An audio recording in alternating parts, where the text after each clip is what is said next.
नमस्कार, बहुत बहुत स्वागत है आप सभी का। प्रदेश हमारा का वक्त हुआ है, आपके साथ मैं रविंद्र सिंह।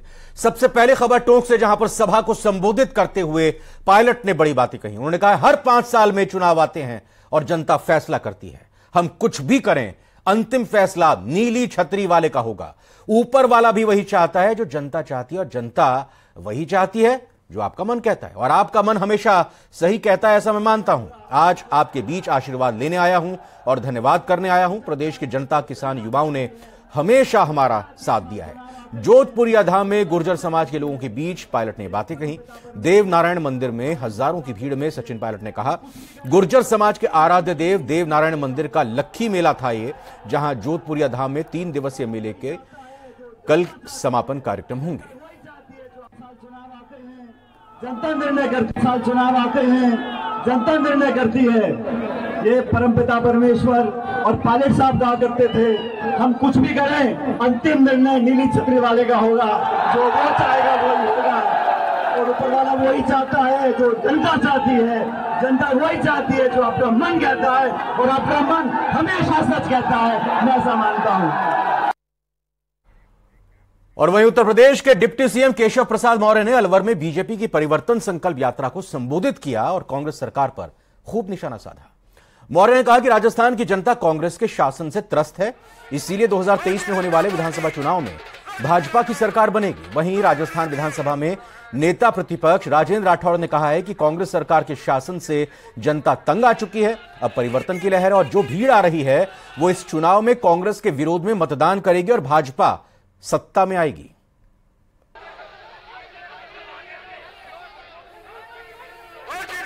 2023 में आपके यहां पर विधानसभा का चुनाव है। अपने अपने बूथ पर जो मतदान के लिए ईवीएम मशीन आएगी, वो कमल के फूल से भर देना है। भरोगे?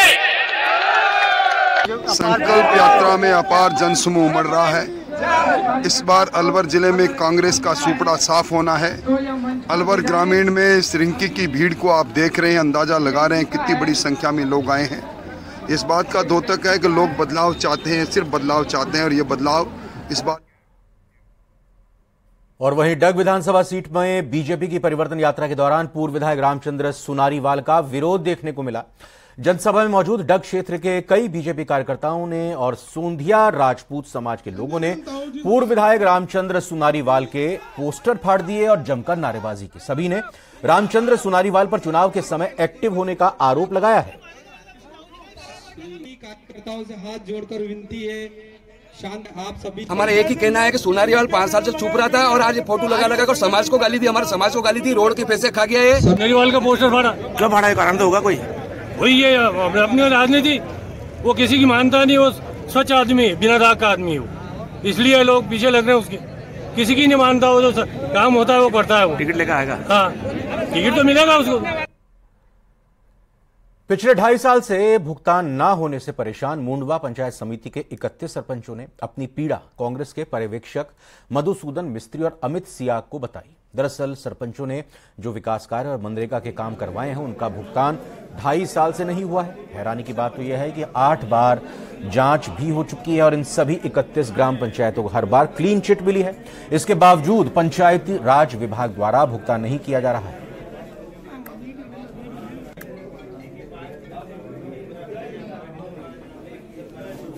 कांग्रेस के सीनियर पर्यवेक्षक मधुसूदन मिस्त्री व पर्यवेक्षक अमित सियाग आज नागौर के दौरे पर है। नागौर के सर्किट हाउस में वो टिकट वितरण का फीडबैक ले रहे। जिला संरक्षक सरपंच के हमारे साथ है। पुग जी, क्या मुद्दा है जिसे लेकर आज आप कांग्रेस के नेताओं के पास पहुंचे हैं? नागौर जिले के पूरे सरपंचों का एक ही मुद्दा है, पूरे सरपंच नाराज है वर्तमान सरकार से। आंदोलन करना कहीं गलत नहीं कहा है, मंत्री जी से बार बार माफी भी मांग ली, आंदोलन नहीं किया मांगों के लिए। 8 बार जांच हो गई, 8 बार जांच के नाम पे परेशान कर रहे हैं। सीओ साहब भी हमारी जांच है वो नहीं भेज रहे हैं। अमित जी सियाग ने हमारी मदद की, सीएम तक बात पहुंचाई, लेकिन उसका भी कोई समाधान अभी तक नहीं हुआ है। ये 31 ग्राम पंचायतों के वोट करीब 2 लाख के आसपास है, फिर ये जनता भी तो किसी न किसी को तो वोट देगी। अब हमारे सब विचार करेंगे, हम सब बैठ के सरपंच, और जो हमारी मदद करेगा हम उनको वोट देंगे। तो आप ये नागौर की खबर देख रहे हैं, जहां पर 31 सरपंचों की तरफ से चेतावनी जारी की गई है। दरअसल चुनाव का मौसम है और इस दौरान लोग अपनी नाराजगी खुलकर सामने रख रहे हैं ताकि उनकी बातों को अनसुना ना किया जा सके और उस पर विचार किया जाए।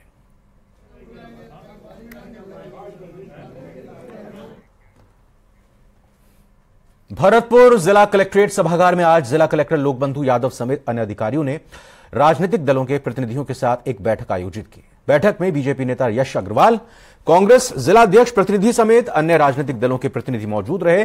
जिला कलेक्टर लोकबंधु यादव ने सभी को आदर्श आचार संहिता के नियमों के बारे में बताया और विधानसभा चुनावों को लेकर चर्चा की।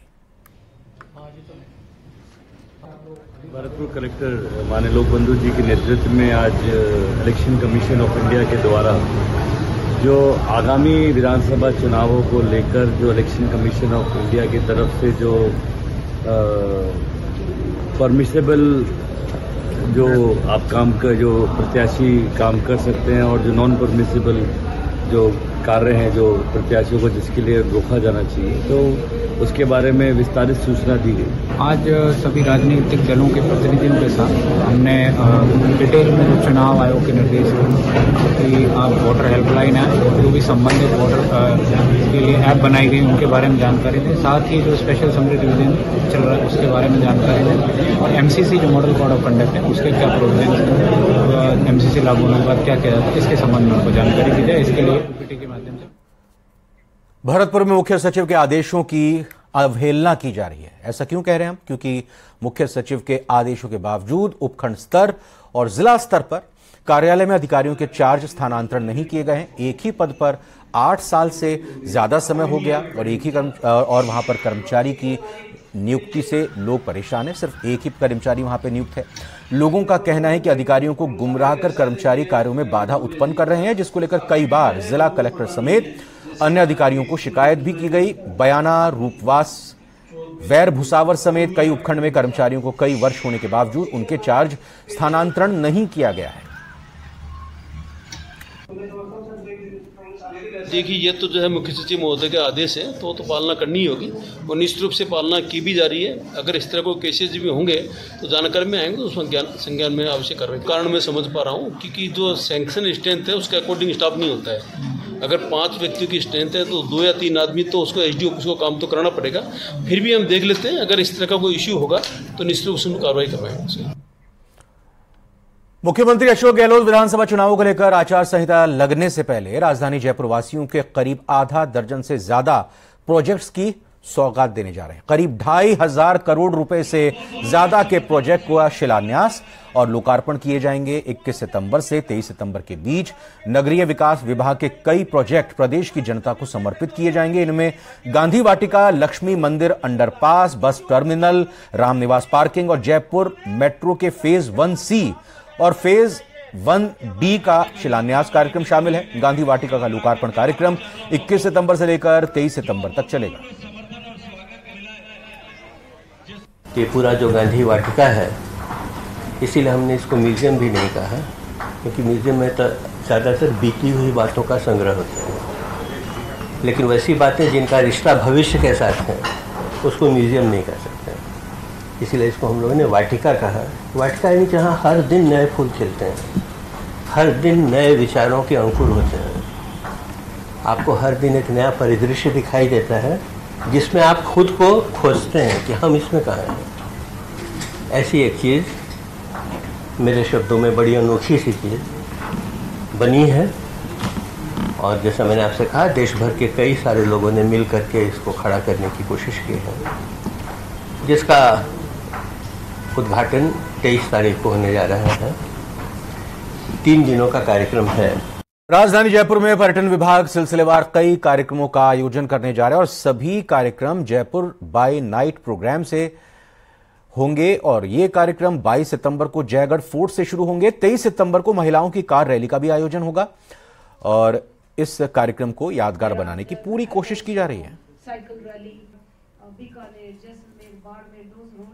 तो बेसिकली जयपुर को एक women friendly solo women traveller के रूप में प्रमोट करने की दृष्टि से भी ये विमेन कार रैली एक बहुत ही इम्पॉर्टेंट रहेगी। और एक दिन पहले जो 22 तारीख को जब इसका इनॉग्रल है उस दिन कल्चरल प्रोग्राम भी होगा जिसमें कुछ कंट्रीज़ के एम्बेसडर्स भी आ रहे हैं, डिफरेंट जो हमारे स्टेक होल्डर्स हैं वो भी आ रहे हैं। तो कुल मिलाकर के डिपार्टमेंट ऑफ टूरिज़्म का प्रयास है कि CII और इस तरह के जो भी हमारे इस तरह से प्रोएक्टिव स्टेक होल्डर्स हैं उनके साथ मिलकर के टूरिज़्म को जयपुर में राजस्थान के लेवल पे अलग अलग प्रोडक्ट्स के तहत इसको शोकेस किया जाए जिससे कि लोगों को एक डाइवर्स तरह का एक्सपीरियंस मिले।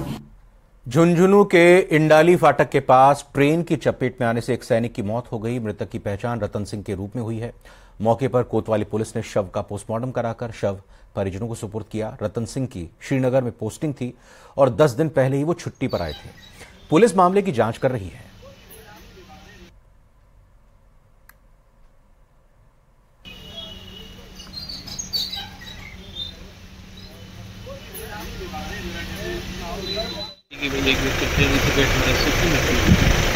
मौके पहुँच के उसकी डेड बॉडी को यहाँ BT के मोटरसाइकिल को आया गया और नाम पता मालूम किया तो रतन सिंह नाम बताया जो फौज में था, अभी छुट्टी आया हुआ था।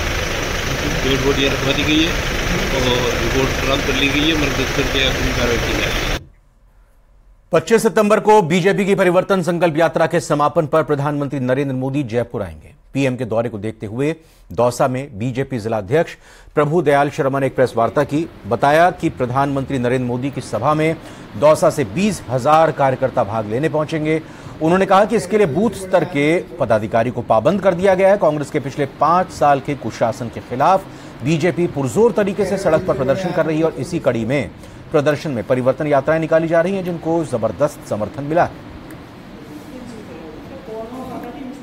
यशस्वी प्रधानमंत्री आदरणीय नरेंद्र जी मोदी उस सभा को संबोधित करेंगे और इस राजस्थान की भ्रष्ट कांग्रेस सरकार को उखाड़ फेंकने के लिए और 2023 का जो विधानसभा आम चुनाव है उसका शंखनाद करेंगे।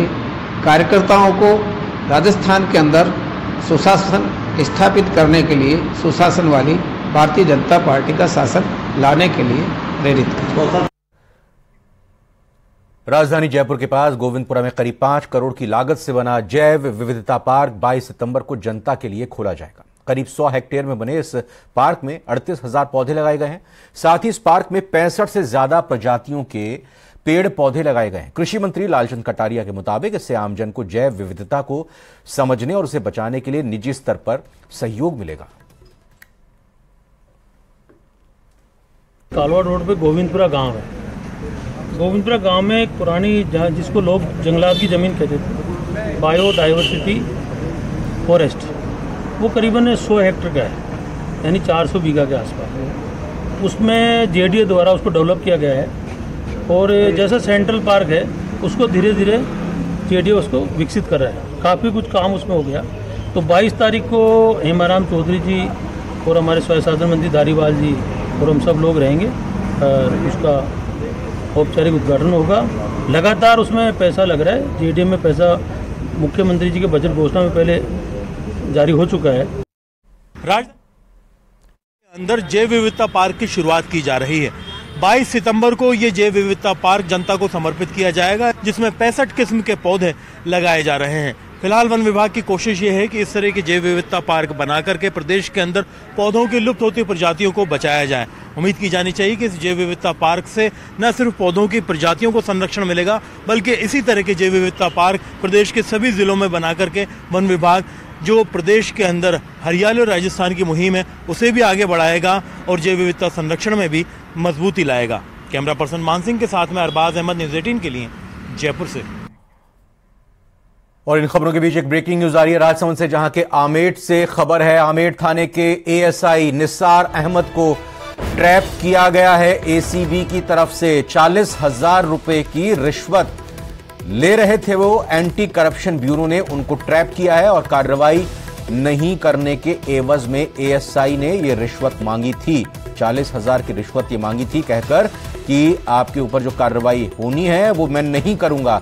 और इसी आरोप में आमेठ थाने के ASI निसार अहमद को ACB की टीम ने ट्रैप किया है बड़ी खबर राजसमंद के आमेट से आपको बता रहे हैं। लगातार एसीबी कार्रवाई में जुटी हुई है। पूरे राजस्थान में अलग अलग विभागों में जहां से भी शिकायत मिल रही है या फिर किसी अधिकारी की, कर्मचारी की संदिग्ध गतिविधियां देखने में सामने आ रही हैं, तो एसीबी बाकायदा पूरा होमवर्क करके ट्रैप की इस कार्रवाई को अंजाम देती जा रही है। और इसी कड़ी में आज एक बार फिर से राजसमंद से खबर सामने आ रही है, जहां पर एसीबी की टीम ने कामयाबी हासिल करते हुए 40,000 की रिश्वत लेते हुए ट्रैप किया है। अलकेश सनाडे हमारे संवाददाता इस खबर पर और जानकारी के साथ जुड़े हैं।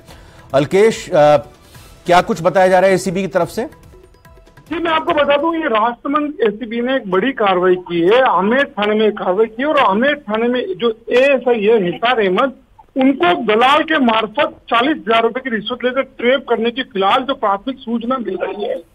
बताया ये जा रहा है कि एक आमेर थाने में एक परिवार जो दर्ज हुआ था, परिवार के ऊपर कार्रवाई नहीं करने के एवज में निसार अहमद ने 40,000 रुपए की रिश्वत की मांग की थी और ये जो रिश्वत की राशि थी वो परिवादी से मांगी गई थी और ये दलाल के थ्रू दी जा रही थी। फिलहाल जो एसीबी की कार्रवाई है ये बिल्कुल प्राथमिक स्तर पे है और न्यूज 18 राजस्थान सबसे पहले ये जानकारी दे रहा अपने दर्शकों को कि एसीबी ने ये कार्रवाई की है और एसीबी ने एएसआई निसार अहमद और उस दलाल को ट्रैप किया है। कुछ ही देर बाद एसीबी पूरे प्रकरण का, क्योंकि फिलहाल जो अभी दोनों ही जो आरोपियों को जिन्होंने एसीबी ने ट्रैप किया है उनसे फिलहाल बहुत बहुत धन्यवाद अलकेश सनाडे, आपका इस खबर को ब्रेक करने के साथ ही इस पर जानकारी देने के लिए शुक्रिया। और फिलहाल एक छोटे से ब्रेक का वक्त हुआ। आप लगातार बने रहिए न्यूज 18 राजस्थान के साथ।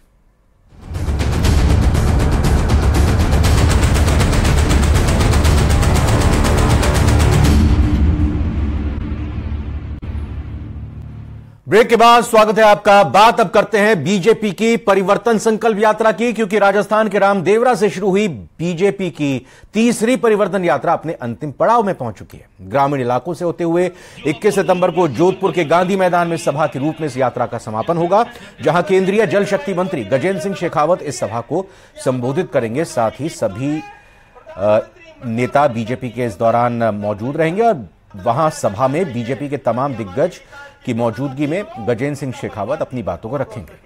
इंडिविजुअल किसान की फसल का बीमा करने का काम किया, पहले तहसील का बीमा। पूरे राजस्थान में जिस तरह से भारतीय जनता पार्टी को पूर्ण समर्थन और स्वागत मिला है, जिस तरह से जनता ने सामने से आकर के भरोसा और विश्वास दिलाया, ये बात तय हो गई है कि अब राजस्थान की जनता। कांग्रेस के सीनियर पर्यवेक्षक मधुसूदन मिस्त्री और अमित सिहाग नागौर पहुंचे और नागौर लोकसभा क्षेत्र की 10 विधानसभा सीटों का फीडबैक लिया। इस दौरान उन्होंने मीडिया से बात करते हुए कहा कि जल्द से जल्द टिकटों की घोषणा करने का प्रयास किया जा रहा है। टिकट जिताऊ उम्मीदवार को ही मिलेगा। और हम जो निकले हैं आज हर एक जगह पे जाके, वो पार्टी वर्कर लोगों तक जाए, योजनाएं समझाएं, उनसे मिले, बात करे, कांग्रेस की बात रखे।